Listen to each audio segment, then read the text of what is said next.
Bonjour et bienvenue. Aujourd'hui, on va s'intéresser à une figure vraiment emblématique du football africain, un défenseur respecté partout dans le monde et un capitaine qui incarne une sorte de force tranquille. Je parle bien sûr de Kalidou Koulibaly. Il est au cœur de notre discussion aujourd'hui. Absolument. Pour guider notre analyse, on s'appuie sur un texte qui s'intitule Kalidou Koulibaly, capitaine de fer du Sénégal. L'idée, c'est de décortiquer un peu ce parcours, ce qui fait de lui ce fameux capitaine de fer. Oui, et c'est un personnage fascinant parce que, comme vous le disiez, il dépasse le cadre purement sportif. Koulibaly, c'est un peu le symbole du renouveau du foot sénégalais de ces dernières années. Un pilier, on peut dire. Un pilier, voilà, indéboulonnable pour les Lions de la Teranga. Et son influence, elle est palpable, surtout quand on pense aux grandes échéances comme la CAN 2025 qui approche. Son parcours est vraiment riche. Alors justement, explorons ensemble cette trajectoire, ce leadership aussi, et puis son importance qui semble capitale pour l'équipe nationale, notamment avec cette CAN au Maroc en ligne de mire. Par où ça commence pour lui, concrètement? Eh bien, tout commence en France. C'est ça, il est né à Saint-Dié-des-Vosges et puis il a fait sa formation au FC Metz, un club connu pour sortir de bons joueurs d'ailleurs. Tout à fait, une bonne école de foot. C'est là qu'il a appris, on va dire, les bases du métier de défenseur. Solide. Mais après Metz? Après Metz, il y a eu Genk, en Belgique. Ça, c'était une première étape importante pour sa carrière au niveau européen. C'est là qu'il a vraiment commencé à montrer son potentiel, à se faire remarquer un peu plus sérieusement. D'accord. Mais le moment où tout bascule, où il prend une autre dimension, c'est Naples, n'est-ce pas? Ah oui, Naples, c'est le tournant majeur. 8 saisons là-bas, c'est quand même assez rare aujourd'hui. Le texte qu'on a consulté insiste beaucoup sur cette période. C'est sa consécration. Oui, absolument. Naples, c'est la période charnière. 8 ans en Serie A, affronter des attaquants de classe mondiale toutes les semaines, forcément, ça vous forge un joueur. J'imagine. C'est là qu'il a gagné cette réputation de mur défensif, comme le dit bien le texte. Il a développé ses qualités physiques, techniques, la puissance, la rigueur, mais aussi, et c'est crucial, son leadership. Il est devenu une référence mondiale en fait. Exactement. Une référence mondiale à son poste. On comprend mieux pourquoi Naples est si central dans son histoire. Et après ces 8 années, Le parcours devient un peu plus agité. oui, on peut dire ça. Des passages plus courts, d'abord Chelsea pour une expérience en Première Ligue, puis son choix, plus récent, de rejoindre Al Hilal en Arabie Saoudite, où il joue maintenant. Ça montre aussi un peu l'évolution du foot mondial, ses choix de carrière. Tout à fait. Les chemins sont plus variés qu'avant pour les joueurs confirmés. C'est vrai. Mais si on revient un tout petit peu en arrière, il y a eu un autre moment, avant même son départ de Naples, qui semble avoir vraiment défini son identité. C'était en 2015. Ah oui, 2015, le choix du Sénégal, c'est absolument fondamental dans son histoire. Le contexte, né en France, formé en France, il aurait pu potentiellement jouer pour l'équipe de France. Exactement. Et il choisit le Sénégal, le pays de ses parents. C'est un acte fort, vraiment lourd de sens à ce moment-là. Et comment ça a été perçu? Est-ce que, d'après les sources, on a tout de suite compris l'impact que ça aurait? Le texte le présente vraiment comme un tournant majeur, oui. C'était pas juste l'arrivée d'un très bon joueur. C'était l'arrivée d'une personnalité capable de rassembler, de fédérer. Un leader était né. C'est l'expression utilisée, je crois. C'est ça. C'est très parlant. Ce n'était pas anodin. C'était l'affirmation d'un engagement profond, d'un amour indéfectible pour ses origines, pour citer les mots du texte. Et ça a clairement posé les bases de son futur rôle de capitaine. Et ce rôle de capitaine, il l'a endossé pleinement avec les Lions, avec des hauts et des bas d'ailleurs. Il y a eu des moments difficiles, Oui, bien sûr. notamment cette finale de CAN perdue en 2019 contre l'Algérie. Grosse déception pour tout le pays. Une défaite très dure, c'est certain. Mais c'est souvent dans la manière de rebondir après ces échecs qu'on reconnaît les grands leaders, non? C'est vrai. Et la suite de l'histoire de Koulibaly avec le Sénégal, elle illustre parfaitement ça. Parce qu'ensuite, il y a la CAN suivante, début 2022, au Cameroun. Et là, c'est le sommet, la consécration. Le Graal, Le Sénégal gagne sa toute première Coupe d'Afrique. Un moment historique, gravé à jamais. Et l'image forte, c'est Koulibaly, capitaine, qui soulève le trophée. l'apogée, oui.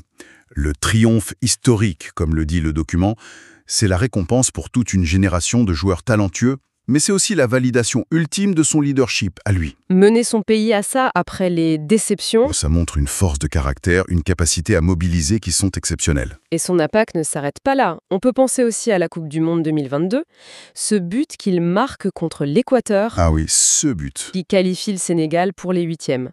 Ça montre qu'il n'est pas seulement un roc derrière, il peut aussi être décisif devant. C'est emblématique ce but. Il est là dans les moments cruciaux, quand la pression est à son maximum. C'est ça aussi le leadership. Au-delà de ses qualités défensives pures, c'est ce leadership qui revient sans cesse. Le texte le qualifie de guide, c'est ça. Oui, guide. On insiste sur des valeurs. La discipline, l'humilité, cet attachement très fort au drapeau.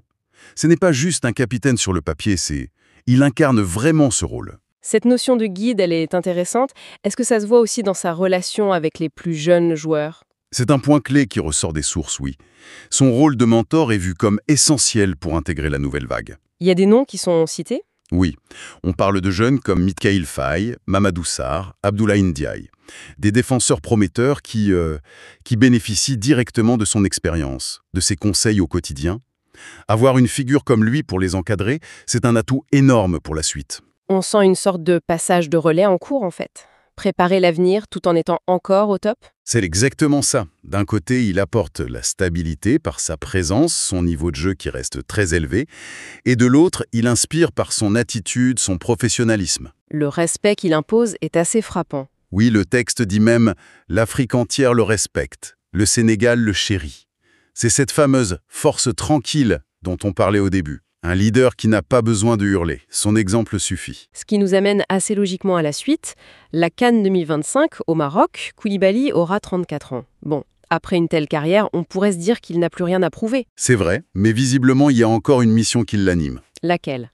Défendre ce titre continental, tenter un doublé historique pour le Sénégal. C'est une motivation qui semble très forte. Et sous la direction du nouveau sélectionneur, Pape Thiaw. Lui-même un ancien lion. Exactement. L'expérience de Koulibaly est considérée comme absolument vitale. Vital dans quel sens? Pour la solidité défensive? Pour l'encadrement? Un peu les deux en fait. Sa présence, c'est une assurance tout risque derrière, surtout si l'équipe doit intégrer de nouveaux joueurs. Le document parle d'associations possibles en défense centrale. Avec qui, par exemple? Soit avec un autre joueur d'expérience comme Moussa Niakhaté, soit avec des plus jeunes comme Moustapha Mbo ou Nobel Mendy. Dans tous les cas, Koulibaly serait le point d'ancrage, le patron de la défense. Le garant de la solidité et en même temps celui qui transmet. Voilà. Il continue ce rôle de transmission auprès de la relève, tout en étant lui-même le leader sur le terrain. C'est cette double casquette qui est assez unique. Être encore un joueur majeur, mais déjà un passeur. Il y a une description qui résume ça bien, je crois. Oui, Le capitaine de fer prêt pour une dernière conquête, le CAN 2025.